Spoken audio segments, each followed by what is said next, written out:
La guía En Foco ha sido galardonada con el premio Bartolomé Hidalgo por la Cámara del Libro del Uruguay. Presenta Carrasco Viajes. Con Carrasco Viajes y En Foco, en septiembre nos vamos a Europa. Hoy vamos a conocer 2 lugares en diferentes puntos del planeta que, a pesar de estar cerca de grandes ciudades, todavía se siguen manteniendo igual que hace miles de años. Primero nos vamos a los pantanos de la Florida. Hay unos pocos centímetros de agua y este bote, que es impulsado por aire, nos está llevando por encima de la vegetación. Debajo nuestro están los cocodrilos.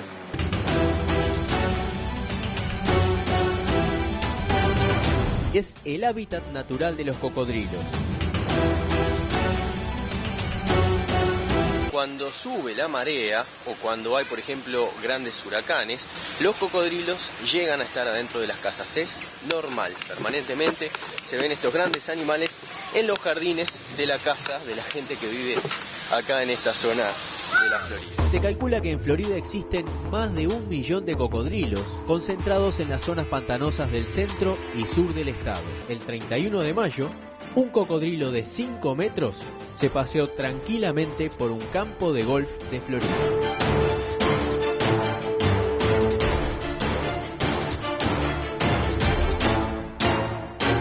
Y del Caribe nos vamos al norte del Uruguay para conocer uno de los lugares más agrestes del país. Una quebrada que tiene un microclima muy especial.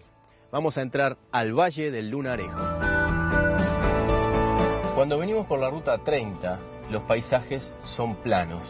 De hecho, el límite entre Uruguay y Brasil es un límite contestado.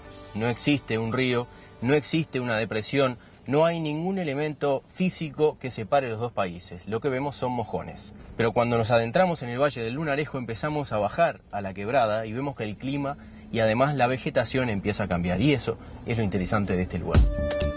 El arroyo corre sobre piedra. Sobre piedra. Sobre piedra. Todo piedra. O sea que lo que digamos, el lecho del arroyo es el basalto, que era la lava volcánica en la época en que esto eran volcanes, ¿no? Exactamente. Todo lo demás fue erosionado. Exactamente. ¿Por qué se llama Lunarejo? Bueno, según la historia dice que cuando estuvieron las tropas y la banda oriental acampada en estos lugares, según la historia dice que Artigas estuvo acá, porque estamos enseguida a Brasil. Entonces, cuando estaba acá, había un caballo que tenía un lunar en el anca. Entonces Artigas lo nombró por Lunarejo. Era indomable, era salvaje y nadie lo consiguió agarrar. Entonces siempre Artigas, cuando lo veía, decía que este es el Valle del Lunarejo.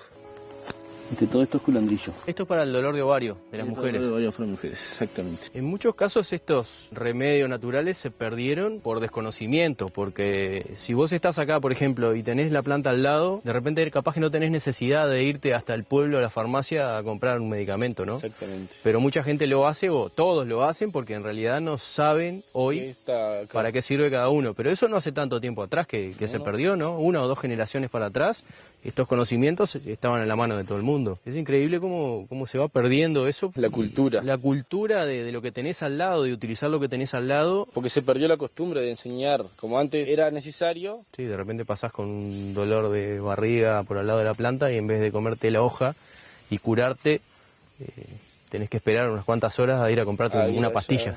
Sí, y pagar. Y pagar.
Estamos a solo 45 minutos del centro de Miami. Así era la zona de Miami antes de que se empezara a construir grandes pantanos, pero por suerte todavía se conservan y hoy se pueden recorrer en estos botes que van sobre la superficie, que tienen un gran motor a hélice impulsados por el viento, y así que nos vamos a subir a uno para descubrir cómo era Miami antes de la llegada del hombre, y además ver algunos cocodrilos.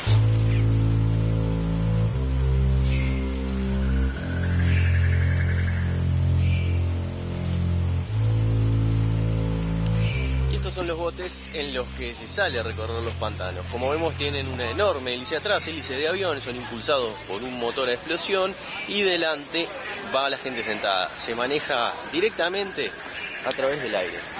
Estas son las aspas, digamos, lo que hace que el aire vaya hacia los costados y así dobla el bote, que tiene el fondo absolutamente plano para poder pasar por arriba de la vegetación.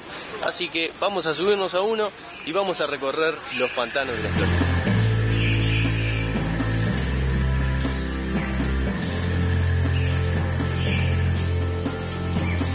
Parece mentira que a pocos kilómetros del centro de Miami haya un lugar como este. En realidad todo esto era así antes de la llegada de los hombres. Y esto era el hábitat de las especies que todavía viven hoy, pero que cubrían toda el área de lo que hoy es la ciudad de Miami. Un lugar muy húmedo, estamos en la época de lluvia, un lugar ideal por su temperatura para que se críen, por ejemplo, los cocodrilos que viven en este lugar. Así que vamos a ver con qué nos encontramos. Ahora nos vamos a subir a esta lancha y con estas grandes aspas vamos a literalmente pasar por encima de la vegetación. Lo que hoy conocemos como Miami es un invento absolutamente humano. Todo lo que vemos es construido artificialmente sobre estos pantanos, que siguen manteniendo, cuando nos alejamos de la ciudad, la vegetación original, e incluso las mismas especies de aves y cocodrilos siguen ocupando el sitio hasta el día de hoy. Los botes de pantano o hidrodeslizadores pueden llegar a tener hasta 600 caballos de fuerza y alcanzar velocidades muy altas. Fueron inventados hace más de 100 años y el primero se introdujo en Estados Unidos en 1920 justamente en los pantanos de la Florida. Los primeros fueron utilizados para explorar la zona y hoy básicamente se utilizan para controlar los pantanos y recorrer las zonas protegidas que todavía tienen las especies y vegetación original. Es impresionante que a pocos kilómetros del centro de Miami estemos en este lugar, un pantano con la naturaleza prácticamente virgen. Hay unos pocos centímetros de agua y este bote, que es impulsado por aire, nos está llevando por encima de la vegetación. Debajo nuestro están los cocodrilos. Desde el tiempo de los españoles esta zona era conocida como Cabo Cañaveral y hoy se lo conoce como los Everglades o zona siempre verde. Es una zona de pantanos que alterna áreas abiertas con otras más cerradas. La característica principal es que es una zona inundada, de poca profundidad y con vegetación permanente, ubicada en un clima tropical y subtropical, donde viven todo tipo de especies y es el hábitat natural de los cocodrilos. Dejando las áreas abiertas, llegamos a la zona más tupida, donde la vegetación forma laberintos, y es en estos lugares en donde encontramos la mayor diversidad de especies.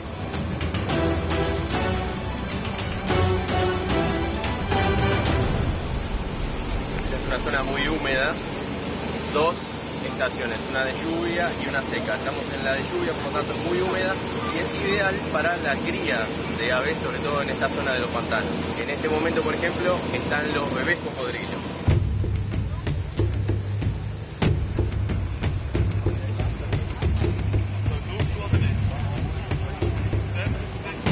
Ahora vamos a apagar un poco el motor para ver la naturaleza desde cerca.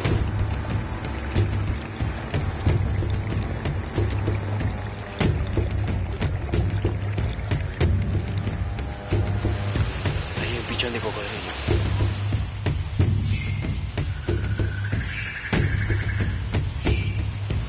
Escondido ahí detrás de las plantas, pero apenas se ve. Tiene alrededor de 15 semanas. Al entrar en las zonas de vegetación cerrada hay que ir muy despacio y los guías van observando cada uno de los árboles. Es una zona peligrosa, donde la mayoría de los animales, aunque no se ven, están ocultos en la vegetación. Es el hábitat natural de los flamencos, las garzas, águilas, pelícanos, nutrias, manatíes, tortugas, cocodrilos y gran cantidad de serpientes. También viven ciervos y los últimos pumas de la Florida. Es un área absolutamente salvaje que, increíblemente, está junto a los grandes complejos de vivienda y comerciales de la Florida, donde miles de personas viven sin preocuparse de las especies que los rodean. Sin embargo, no hay que olvidarse que fue el hombre el que ocupó esta zona, y es común encontrarse a este tipo de animales en las calles, entre las casas o incluso en las piscinas de los fondos de las viviendas. Miami, Orlando y la península de la Florida se asocian generalmente con un estilo de vida tranquilo y de diversión, pero sin embargo están ubicados en estos parques donde la naturaleza salvaje todavía reclama su lugar. Esta zona es húmeda, en serio.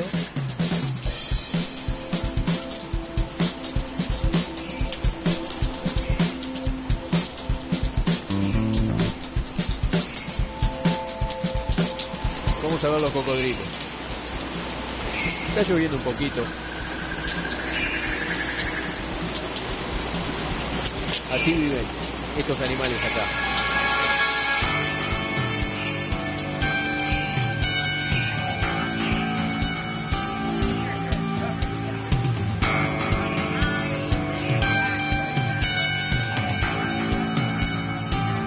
A pesar de que hoy los cocodrilos se pueden ver de repente en una granja de cocodrilos como lo que hay en esta reserva, sin embargo, no es un tema menor, porque este sigue siendo su hábitat. Y cuando sube la marea, o cuando hay, por ejemplo, grandes huracanes, los cocodrilos llegan a estar adentro de las casas. Es normal, permanentemente se ven estos grandes animales en los jardines de la casa de la gente que vive acá en esta zona de la Florida. En la Florida existen caimanes y cocodrilos que pueden vivir hasta 100 años. En los Everglades hay granjas de cocodrilos, donde estos animales se crían para luego ser liberados. Se calcula que en Florida existen más de 1 millón de cocodrilos, concentrados en las zonas pantanosas del centro y sur del estado. Uno de los cocodrilos más grandes capturados tenía más de 4 metros de largo y pesaba 300 kilos. En 1989 se capturó uno con un peso de 473 kilos, siempre hablando de cocodrilos y caimanes nativos. Pero últimamente se detectaron ejemplares de cocodrilos del Nilo, que pueden llegar a medir hasta 6 metros de largo y pesar 730 kilos. Hoy es sencillo recorrer esta zona, menos de una hora desde el centro de Miami, y hay varias granjas o reservas donde uno puede acceder a salir en estos botes que están saliendo ahora, o incluso ver la cría de cocodrilos y otras especies locales que además son conservadas en estas granjas o reservas. Pero hay que imaginarse lo que era este lugar cuando llegaron los primeros pioneros. Un sitio prácticamente imposible de entrar, muy peligroso, y que se fue rellenando porque la mayoría de los terrenos o de las grandes construcciones están sobre emplanada, digamos. Esto era totalmente pantanoso. Y entonces hubo que hacer una gran obra de ingeniería civil para rellenar esta zona. Se empezó con el tren, de ahí empezó a llegar cada vez más gente y de a poco esta zona se fue poblando, sobre todo por el excelente clima, y esto atrajo por supuesto muchos inversores que después crearon los barrios. Pero esa es otra historia que vamos a conocer un poco más adelante.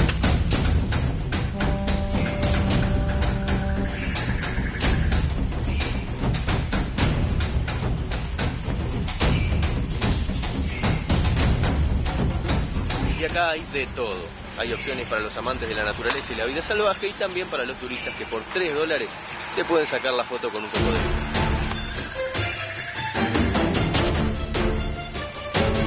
Estos cocodrilos, como el caso de la pitón birmana, que también fue descubierta en los pantanos, se cree que fueron traídos de forma ilegal por coleccionistas que después, cuando se vuelven peligrosos, directamente los sueltan en los pantanos. Pero además del tamaño y de afectar el ecosistema, a diferencia de las especies locales, atacan a los seres humanos.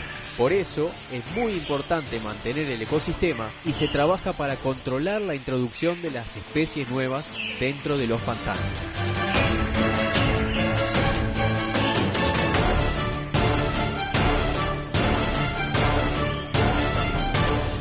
Últimamente los cocodrilos se acercan cada vez más a la gente. Se los puede ver en los fondos de las casas o caminando por los espacios públicos. En los últimos días, el 31 de mayo, un cocodrilo de 5 metros se paseó tranquilamente por un campo de golf de Florida.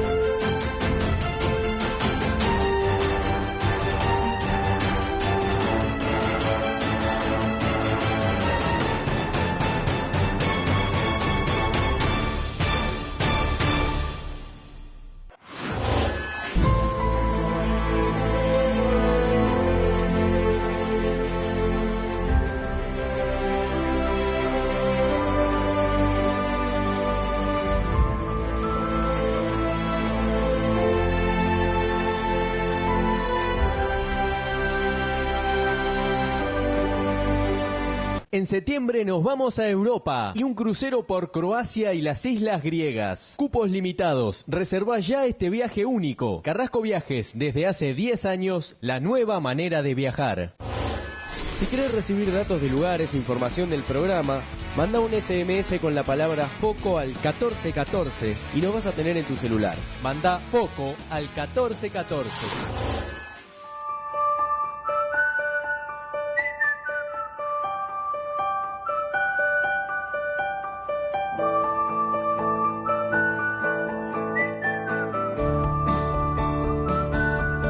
Estamos aproximadamente en el kilómetro 230 de la ruta 30, en el límite entre Rivera y Artigas y muy cerca de Brasil.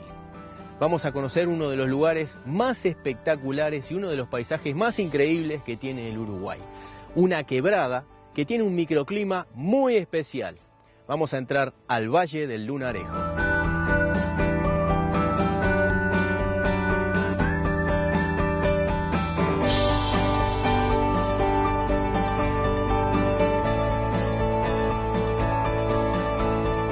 Cuando venimos por la ruta 30, los paisajes son planos. De hecho, el límite entre Uruguay y Brasil es un límite contestado. No existe un río, no existe una depresión, no hay ningún elemento físico que separe los dos países. Lo que vemos son mojones. Pero cuando nos adentramos en el Valle del Lunarejo empezamos a bajar a la quebrada y vemos que el clima y además la vegetación empieza a cambiar. Y eso es lo interesante de este lugar.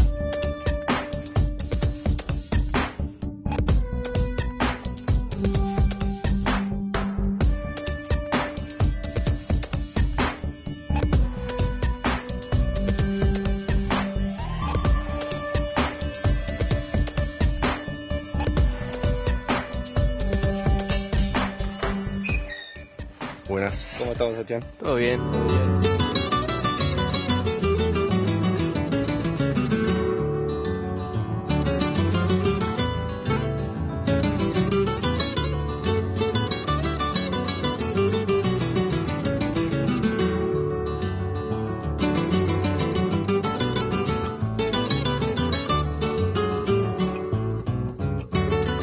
Yo soy de Tranqueras, nacido en Tranqueras. Estoy con el turismo recién hace un año. El tema empezó porque empezamos a ocupar el campo y empezó a entrar gente. Por otro lado, veían que había algo bueno acá, pero yo no sabía de dónde. Ahí le pregunté a un turista de dónde venía, de dónde sacaba la información y me comentó que había una página y entré en la página y ahí le pedí al dueño de la página que cambiara un poco la versión. Claro, porque se enteraron que había un lugar para visitar, pero en el campo no tenía gente, no había nadie acá. No, porque estaba todo vacío, ¿viste? O sea, ustedes fueron los que empezaron empezamos a arreglar todo. Arreglar. Exacto, la casa estaba abandonada, entonces como vimos que estaba entrando mucha gente para el turismo, digo, vamos a aprovechar eso, vamos a arreglar la casa y vamos a aprovechar la gente que está entrando al turismo, una entrada más para nosotros y claro, para que la gente aproveche más el lugar.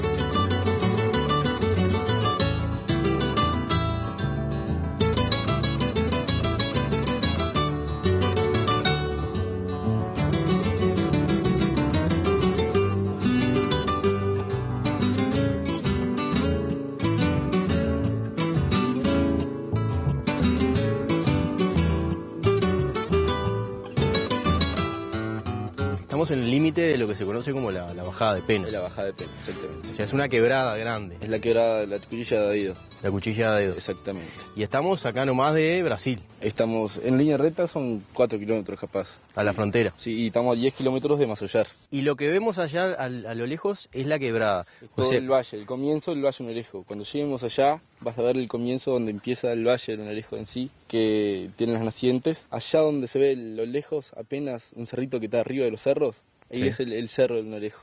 Ahí es donde empieza todo el Lunarejo en sí. Y el Lunarejo tiene más de 29.000 hectáreas de extensión, pero es todo privado.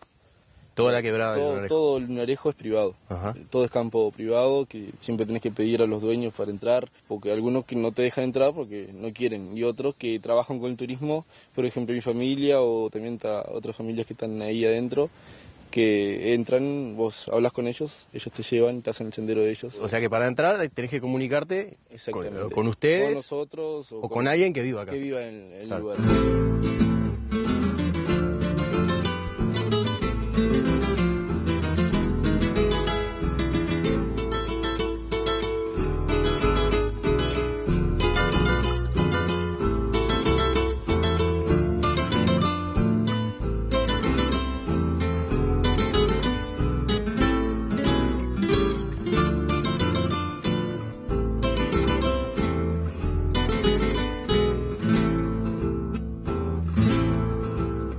Acá es la entrada ya a la bajada. Estamos casi en la bajada, ¿verdad?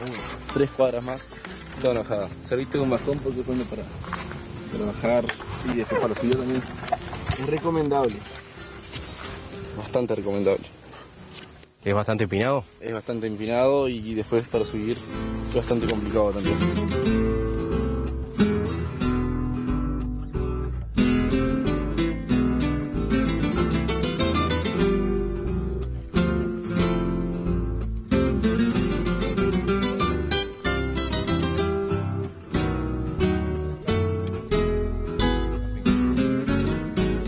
Acá ya tenemos el valle, ¿no? El valle. Todo lo que la ruta 30 y todos los campos que se ven están, digamos, a la altura de lo que es el horizonte ahora. Exactamente, toda la altura del horizonte. Esto se hizo valle cuando esto fue Pangea, cuando todo el mundo era una cosa sola, que fue todo esto una zona volcánica, O sea que todo esto era zona volcánica.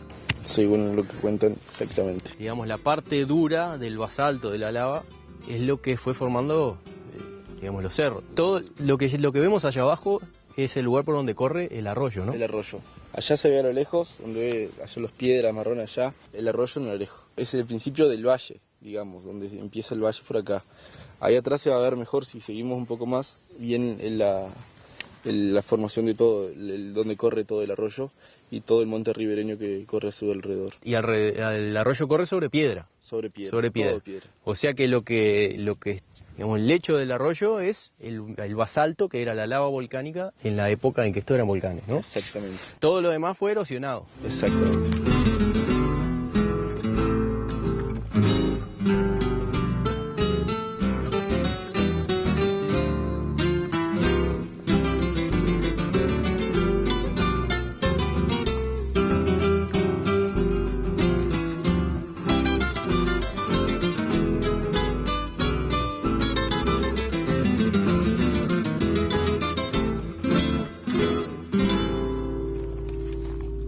¿Por qué se llama Lunarejo? Bueno, según la historia dice que cuando estuvieron las tropas y la banda oriental acampada en estos lugares, según la historia dice que Artigas estuvo acá, porque estamos enseguida a Brasil. Entonces, cuando estaba acá había un caballo que tenía un lunar en el anca. Entonces Artigas lo nombró por Lunarejo. Era indomable, era salvaje y nadie lo consiguió agarrar. Entonces siempre Artigas cuando lo veía decía que este es el valle de Lunarejo, por ese padrillo que era de acá, oriundo de la zona, O sea que el nombre podría ser por un caballo. por un caballo. Y, o sea, el nombre se lo podría haber dado a Artigas. Artigas, Ajá. exactamente. Por eso quedó Valle es declarado hace poco, pero Lunarejo por el lunar del caballo. O sea que desde la época de Artigas ya era conocida esta zona como la del Lunarejo. Exactamente, ya tiene más de 300 años que se sabe que es Lunarejo.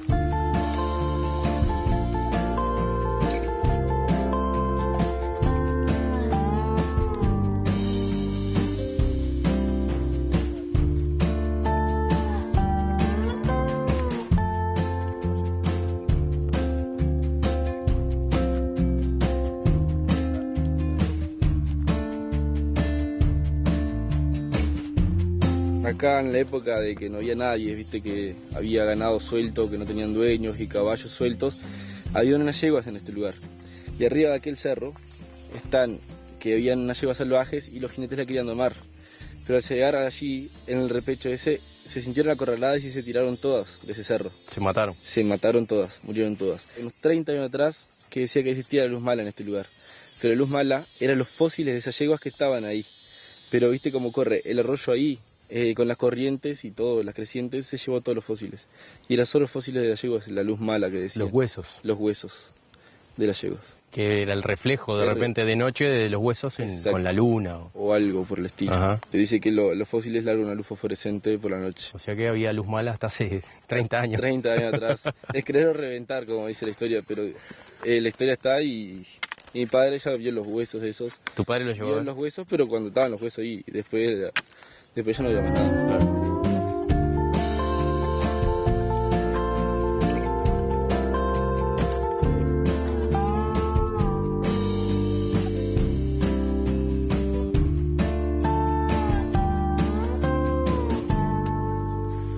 A medida que vamos bajando empieza a cambiar la temperatura. Si bien arriba hacía mucho calor, acá ya, aunque podríamos pensar que tendría que hacer más calor porque no corre viento, sin embargo, vemos que hay unos grados menos. ¿Siempre es así eso? Sí, cuando lleguemos abajo, donde está dentro del monte mismo, se genera un microclima donde está más fresquito, no está el calor intenso y en invierno no está tan frío como está arriba, ¿viste? Porque salir de allá siempre está el viento fuerte y un frío, muy frío. Entonces cuando llegas abajo te empiezas a sacar campera y buzo porque empezás a sudar. Por más frío que haga acá arriba, abajo está tibio, digamos, no está muy O sea que es más pareja la temperatura. En invierno hace más calor y en verano está más fresco. Exactamente, por el microclima que hace, por lo húmedo de todo el lugar. Y la vegetación cambia también, ¿no? Cambia, cuanto más abajo va cambiando. Es decir, como ves, estamos cerrando, cada vez se va cerrando más.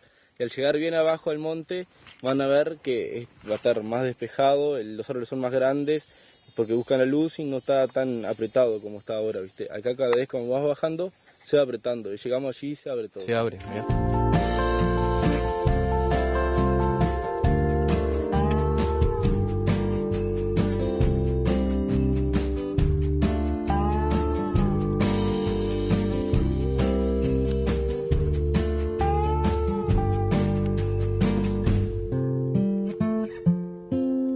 Esto acá lo que ves es arrayán. El arrayán es bueno para el digestivo, tipo lo puedes sacar la hojita ahora y ya, poner en la boca. Tiene un gusto a menta, se lo mastica, pero se lo tira después. No lo tragas. No lo tragas. Es decir, esto es bueno para el estómago y lo puedes poner en el mate, puedes hacer té de él. Es decir, pones en el termo con agua caliente, tomas tranquilamente que tenés una buena digestión. Un relojito tenés después. ¿Para ir al baño? Sí, exactamente. ¿Y el relojito adelanta o atrasa? Digo porque recién estamos bajando. Si vamos a demorar mucho, mejor no lo pruebo.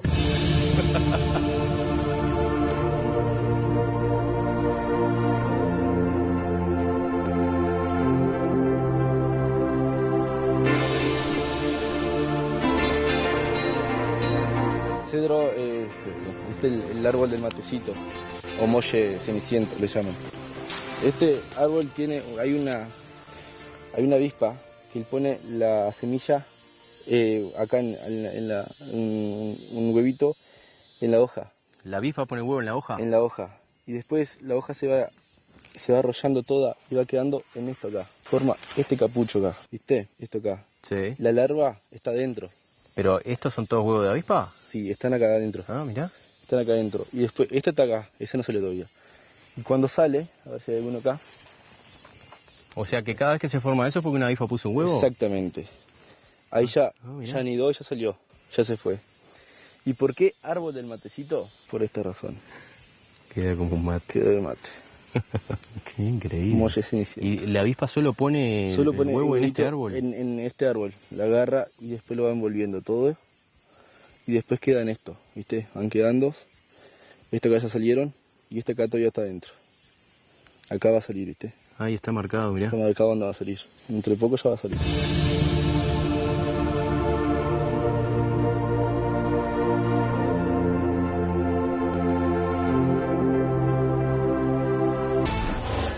querés recibir datos de lugares o información del programa, manda un SMS con la palabra FOCO al 1414 y nos vas a tener en tu celular. Manda FOCO al 1414. Estamos en Enfoco 360. Incorporamos una nueva tecnología que nos va a permitir entrar adentro de la imagen. ¿Cómo funciona? Lo pueden ver entrando a nuestro canal de YouTube, www.youtube.com/Sebastián Beltrame, y ahí van a encontrarse una serie de videos. Si los abren desde su celular o tablet con la aplicación de YouTube, se van a encontrar con esto. A medida que giren el teléfono o la tablet, van a poder moverse adentro de la imagen, van a poder ver hacia arriba, hacia abajo en 360 grados en tiempo real y dentro del video. Estamos grabando en todas partes del mundo y en Uruguay, así que a partir de este momento ustedes pueden ingresar adentro de nuestros videos y acompañarnos directamente y virtualmente en nuestros viajes. Dentro de un laptop o computadora de escritorio, también lo pueden abrir con un navegador reciente entrando a nuestro canal de YouTube, y al abrir estos videos los van a poder mover con el mouse. También los pueden girar con el dedo hacia arriba, hacia abajo o hacia el lado que ustedes quieran. Es la primera vez que se utiliza esta tecnología en un programa de televisión y la estamos incorporando para que ustedes nos acompañen y formen parte de nuestros viajes. Bienvenidos a Enfoco 360.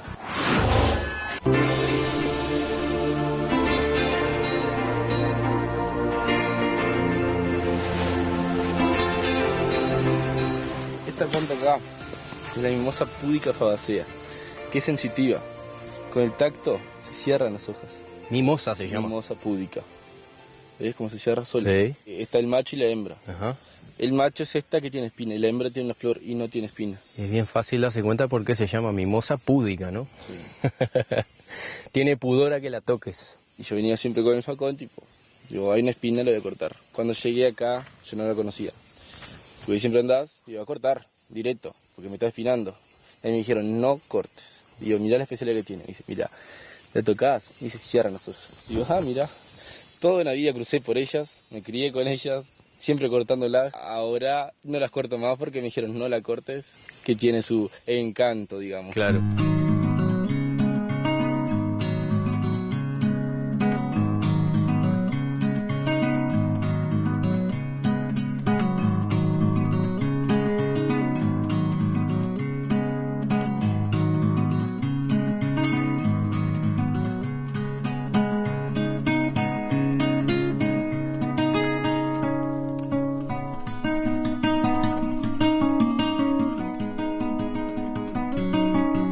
Empieza el cuarzo. El cuarzo, todo esto acá tenés un cuarzo más lindo.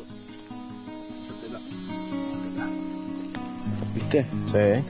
Toda esta parte es cuarzo, es la única parte en todo el sendero que predomina la piedra del cuarzo.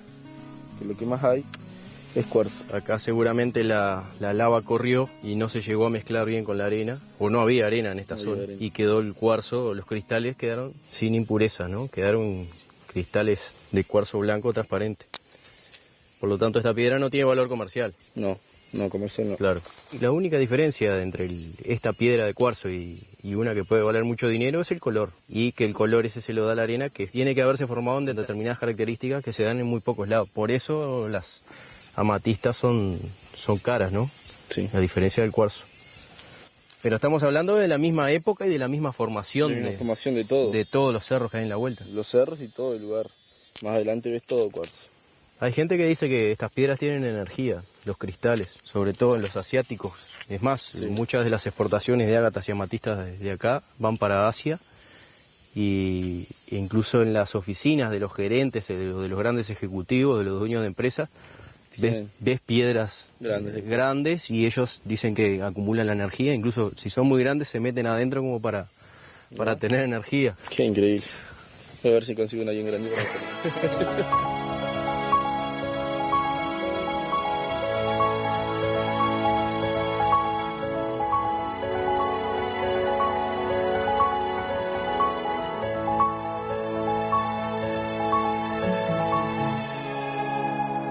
Acá ya cambia totalmente, ¿no? Totalmente. Ya se genera el microclima como te hablaba hoy, que es más húmedo el ambiente, es otro aire que respirás. Y no está tan cerrado el camino, ¿no? No, viste que es más abierto, más despejado por todo el camino. Hay bastante helecho también, mucha humedad. Y más arriba, cuando vayamos, más helechos hay. Y helechos grandes, importantes.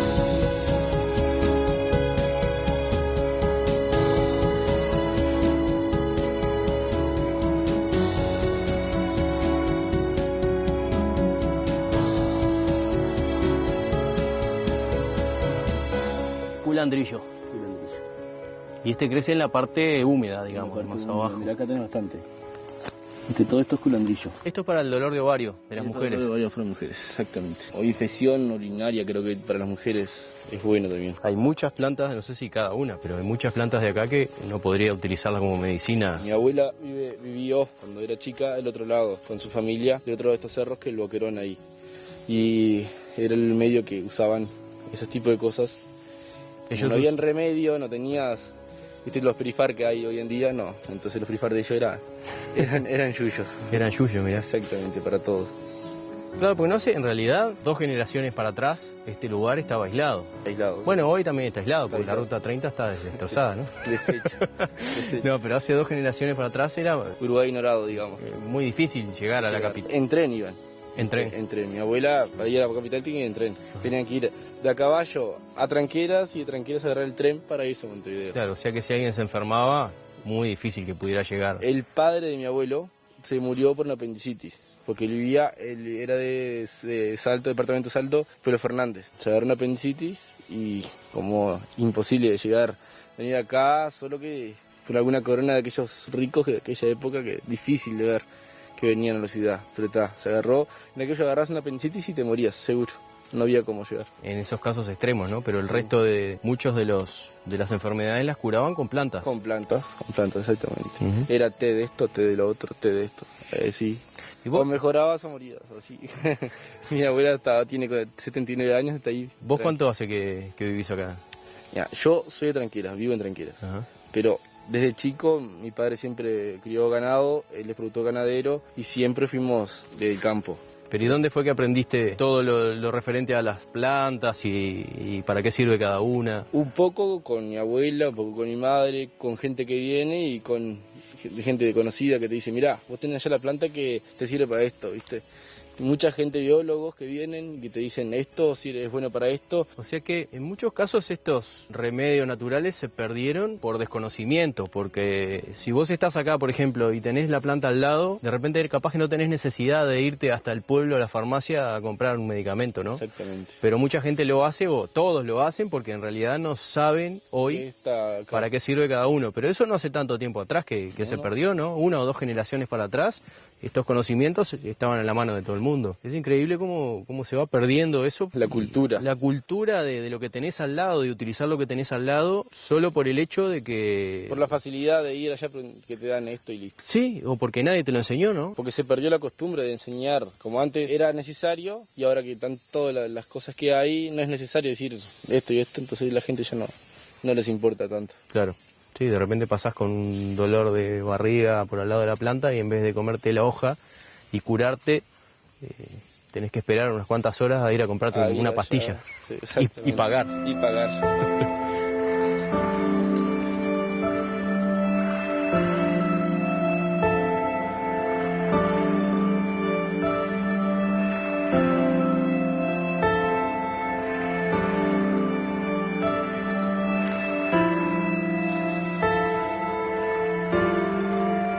Esta es una zona, bueno, me estoy hundiendo yo en este momento. Yo también.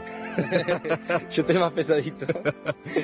Esto está siempre así, me imagino, ¿no? Sí, esta siempre, humedad. Siempre, la humedad, porque esto es un pantano, es siempre. Nos vamos para abajo. Sí, no, yo me estoy hundiendo de a poco. Después. Pero, o sea, por lo que veo, se van generando no solamente distintos microclimas a medida que bajás, sino que dentro, por ejemplo, del monte, hay zonas donde van creciendo las plantas de acuerdo también al grado de humedad. A la humedad y al lugar donde quieran crecer. No hay ningún árbol grande acá, ¿viste? Es solo, porque esto es una parte toda húmeda. Hay vertiente en esta parte, se ve muy fuerte, que nos estamos hundiendo cada vez más. Y lo que predomina es el helecho. El helecho. Esto es como si fuera un gran invernadero el campo entero, ¿no? Exactamente. Tenés diferentes Todo climas, diferentes especies y la Sí, perra sí. rusa se ve que está fresquito ahí. Está fresquito. Ella no se hunde, pero nosotros sí, así que vamos a seguir. Vamos a salir porque si no...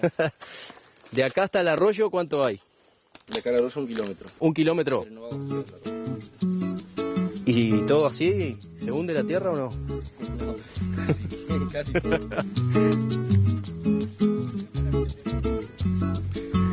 ¿Ahora para dónde vamos? Para allá, ¿Para allá? por el camino de vuelta.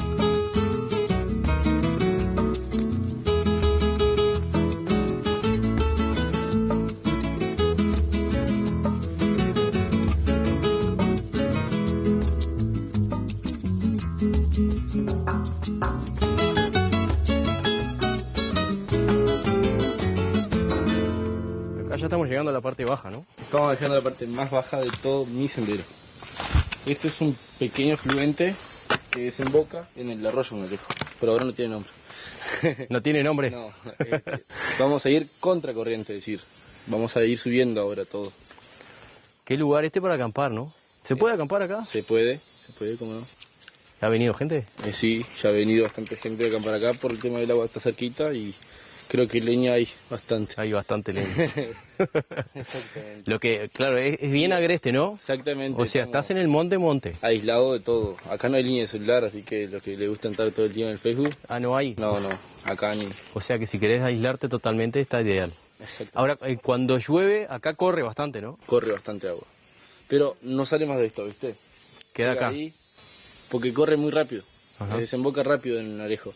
Por eso, para ver las cascadas fuertes, tienen que ir 2 días después de la lluvia, como máximo una semana, que está lindo. Pero después de la semana, queda así como está ahora. Queda así.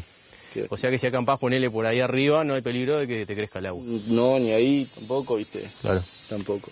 Está espectacular. Espectacular y más afuera todo. ¿Viste? Porque nunca está calor pesado ni frío. Puedes poner una hamaca ahí nomás y tranqui dormís, sin problema. Cuando esté muy estresado, voy a venir acá 2-3 días. Es una hamaca paraguaya. Te presto las mías ya. Mirá. Rusa. Vamos, Rosa. Vamos.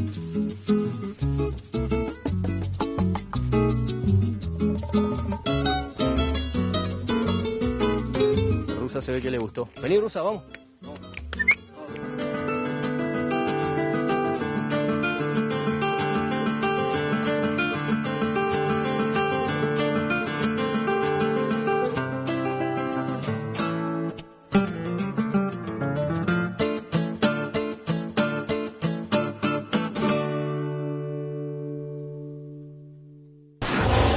Presentó Carrasco Viajes. Con Carrasco Viajes y Enfoco, en septiembre nos vamos a Europa.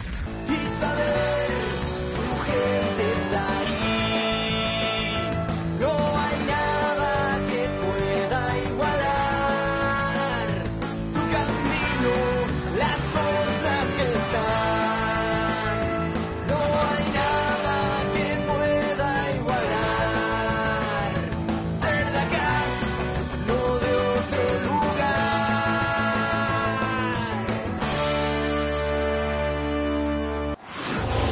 Si querés recibir datos de lugares o información del programa, manda un SMS con la palabra FOCO al 1414 y lo vas a tener en tu celular. Manda FOCO al 1414.